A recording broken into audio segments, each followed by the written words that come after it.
Notre rencontre avec un chef d'entreprise mayennais le matin, c'est Made in Mayenne, Pascal. Et ce matin, nous avons le plaisir d'accueillir Jean-Baptiste Hardy. Bonjour.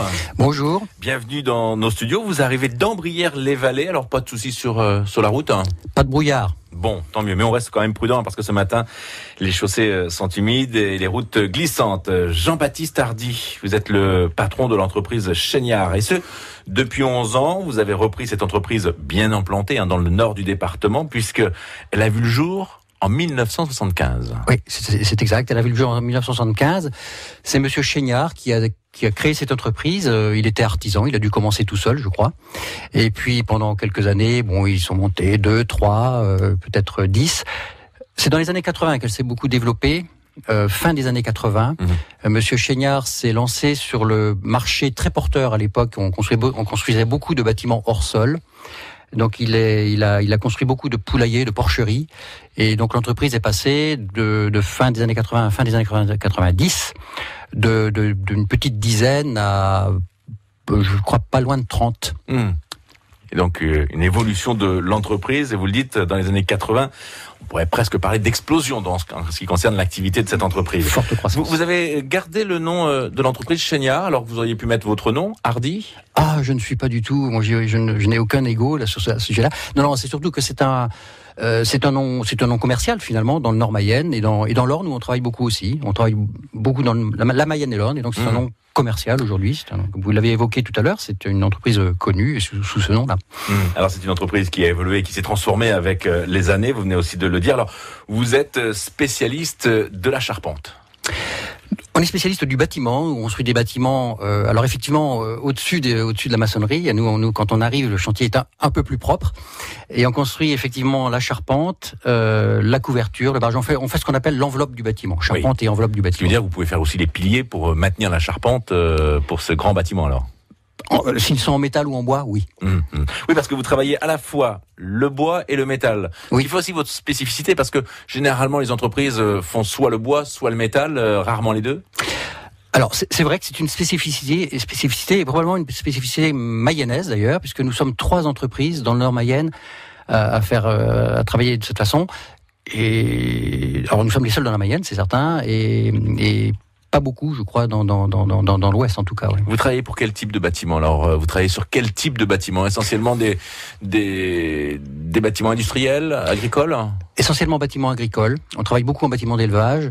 C'est même notre grande spécialité. On fait aussi du bâtiment industriel. C'est une activité qu'on veut maintenir parce que elles sont très complémentaires et elles se nourrissent l'une l'autre sur le plan des techniques et de l'organisation. Et ce qui veut dire de grandes surfaces à chaque fois alors?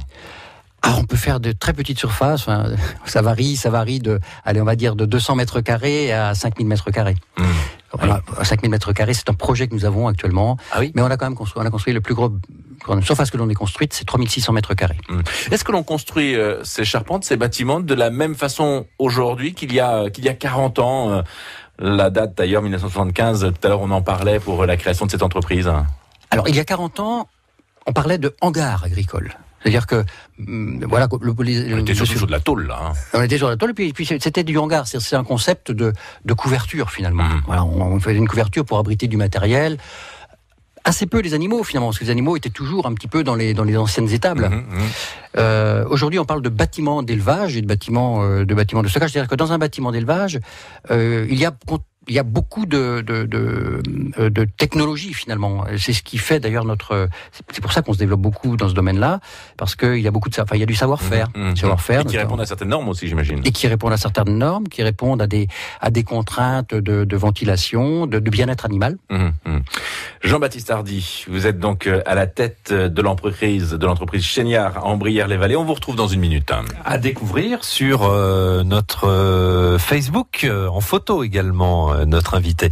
La suite dans un instant, effectivement, il est 9h moins le quart. C'est la belle nuit de Noël. France Bleu et Télé 7 jours vous font partager la magie de Noël. Découvrez avec Télé 7 jours un CD des plus belles chansons de Noël. Mon beau sapin, Douce nuit. Les bénéfices seront reversés à une association pour offrir des cadeaux aux enfants hospitalisés. Avec France Bleu et Télé 7 jours, offrez-vous un Noël en chanson. Toutes les infos sur francebleu.fr. France Bleu, France Bleu Mayenne. La suite de Made in Mayenne sur France Bleu Mayenne. Avec Jean-Baptiste Hardy de l'entreprise Chéniard, une entreprise spécialisée dans la construction de bâtiments industriels, agricoles. Alors vous l'avez dit, plutôt quand même agricole. Oui. À donc, 80% aujourd'hui, oui. avec des clients sur le département, la Mayenne, on sait qu'on est dans un territoire quand même rural et agricole, mais également sur les départements voisins alors. Alors, notre clientèle, c'est un petit 80% sur la Mayenne et l'Orne, à parts égales à peu près. Un peu moins de 40% en Mayenne, un peu moins de 40% dans l'Orne, et puis un gros 20% dans des départements limitrophes. Alors c'est vraiment, on va jusqu'à la Seine-Maritime, vous voyez, donc Cholet, on va attaquer là cette année 3 chantiers en début d'année. Il y en a un à Cholet, il y en a un à Tours, et l'autre qui va être donc ça va être en milieu de premier semestre en Seine-Maritime, près du Havre. Toujours des bâtiments agricoles Ces 3 bâtiments-là sont des bâtiments d'élevage, oui. Alors, les charpentes, c'est aussi votre spécialité. Quel est question peut-être avant de vous poser ça. La fabrication, ce sont des fabrications des charpentes posées sur place ou réalisées en atelier ? Elles sont toutes préfabriquées, on va dire, en atelier. Puis livrées sur le chantier, on les démonte pour les livrer sur le chantier et on les remonte sur le chantier. Mais ce que l'on veut à tout prix éviter, c'est l'improvisation sur le chantier. Donc tout est déjà décidé et préparé avant dans les bureaux alors. Voilà, tout à fait. Alors tout est préparé. Alors vous avez raison, ça part très très en amont. C'est-à-dire que déjà dans les bureaux, on prend en compte les contraintes de montage dans la conception des bâtiments. On transfère ça à l'atelier et sur le chantier, on veut que le chantier dure le moins longtemps possible. C'est sur les chantiers qu'il y a les aléas. Qu'il y a les aléas, d'abord d'éloignement. C'est-à-dire que s'il manque un boulon sur un chantier à 300 km, c'est embêtant. Oui. Mais aussi les aléas d'intempéries. Oui. C'est là où c'est le moins confortable aussi. Donc on veut absolument raccourcir le temps chantier. Ça veut dire des convois exceptionnels qui partent sur les chantiers, qui partent d'Ambrières-les-Vallées ? Oui, ça arrive, oui. Quel est le bâtiment dont vous êtes le plus fier ? Je suis fier de tous les bâtiments qu'on construit. Oui, mais techniquement, il peut y en avoir un comme ça qui sort du lot. Moi, j'aime bien les bâtiments qui nous font sortir un petit peu de notre ordinaire, qui nous obligent à progresser. Alors, je me souviens, un bâtiment qu'on a construit d'ailleurs dès que j'avais repris l'entreprise, quasiment un an après. On avait construit un complexe laitier de 3600 mètres carrés dans le nord-ouest Mayenne, à Juvigné très précisément. On a construit à Ambrières un bâtiment industriel pour un groupe industriel, un bâtiment de 36 mètres de portée, qui a été levé dans une journée. D'ailleurs, on avait beaucoup travaillé la préparation. Vous travaillez parfois aussi sur des bâtiments publics ? Oui, ça nous arrive. Alors on a travaillé. Tiens, j'en ai un qui me vient à l'esprit. Là, c'est à Saint-Nazaire. On avait fait une résille avec un partenaire mayennais, d'ailleurs, un partenaire, une entreprise du sud Mayenne, une résille pour un collège, une grande résille. Donc vous êtes implanté sur différents secteurs d'activité, finalement, agricoles, industriels, mais également tout ce qui est bâtiment public. Un petit peu, oui. Sujet dans l'air du temps, la confiance en l'avenir. Alors même si actuellement il y a quand même une certaine morosité, vous êtes plutôt optimiste. J'ai l'habitude de dire que je suis inquiet dans la réflexion, mais optimiste dans l'action. Effectivement, c'est un peu ce qui nous sauve aussi. Il faut quand on est dedans, il faut y aller. Sinon, moi, une autre de mes maximes qui fait peut-être rire ceux qui me connaissent, parce que je le dis à tout instant, c'est qu'il n'y a pas de problème, il n'y a que des solutions. Oui. Et faut aller de l'avant. Alors, évidemment, tout va mal. Mais tout va mal en ce moment. L'économie, le pays, le bâtiment va très mal. Mais bon, il faut avancer. Et. Ouais, mais si au bout il y a le mur. Non, il n'y a jamais le mur. Je vais prendre un exemple. Il y a 10 ans, dans l'entreprise faisait 3,3 millions de chiffre d'affaires, et il y avait 21 personnes. Le chiffre d'affaires aujourd'hui est de 5,5 millions, c'est-à-dire il a augmenté de 66%. On est 25.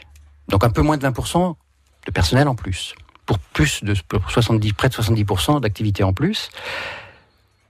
Et on est toujours le même effectif en atelier et sur les chantiers. C'est-à-dire que les 4 personnes supplémentaires sont des personnes qui sont à l'encadrement. Et ce sont tous des gens qui ont entre Bac+2 et Bac+5. Ce que je veux dire par là, c'est que notre métier, on le fait évoluer. Il a beaucoup évolué en technologie, en méthodologie. Et voilà, donc il y a toujours du pain sur la planche et c'est indispensable, hein, bien sûr, pour affronter, non pas pour affronter, mais pour avancer.